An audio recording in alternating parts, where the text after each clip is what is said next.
Le saviez-vous? Le vibromasseur a été inventé par le docteur Joseph Mortimer Granville en 1883. À l'époque, il ressemblait à ça et servait à soigner les douleurs musculaires. Mais on s'est vite aperçu qu'il pouvait servir à autre chose. Le saviez-vous, monsieur l'expert?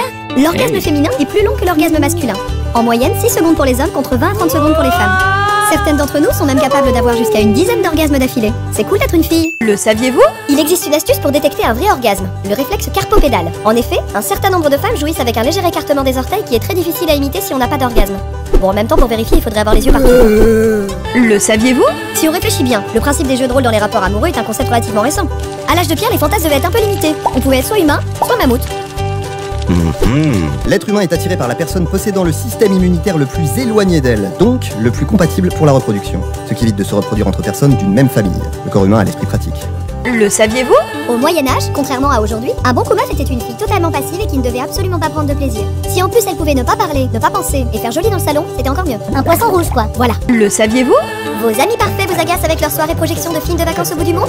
Diffusez votre sextape en plein milieu de leur projection et devenez vous aussi le centre d'attention de la soirée. Succès garanti. Il faut en moyenne 6 à 10 ans pour diagnostiquer une endométriose.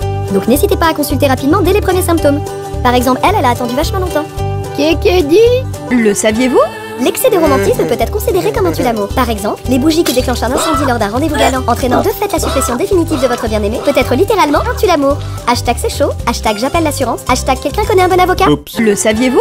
En 2004, l'actrice porno Lisa Sparks a participé au plus gros plan abuseur de l'histoire. La jeune femme a couché avec pas moins de 919 hommes différents en une journée, soit environ 94 secondes avec chaque individu. Le saviez-vous?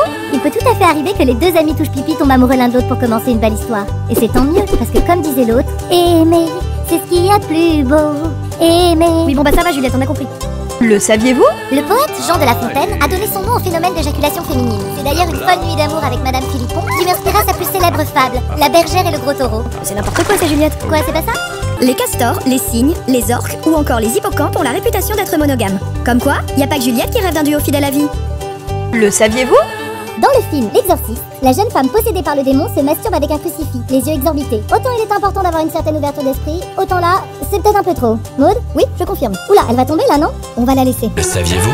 Les animaux aussi se masturbent, et certains ont des techniques assez originales. Par exemple, les primates se masturbent avec leurs mains, mais aussi avec leurs pieds. Les ânes et les chevaux font rebondir leur sexe contre leur abdomen. Quant aux écureuils... Ah non, pas les écureuils. Eh, tu veux du lol, du fun, du rigolo? Viens voir nos chaînes perso. La ringarde.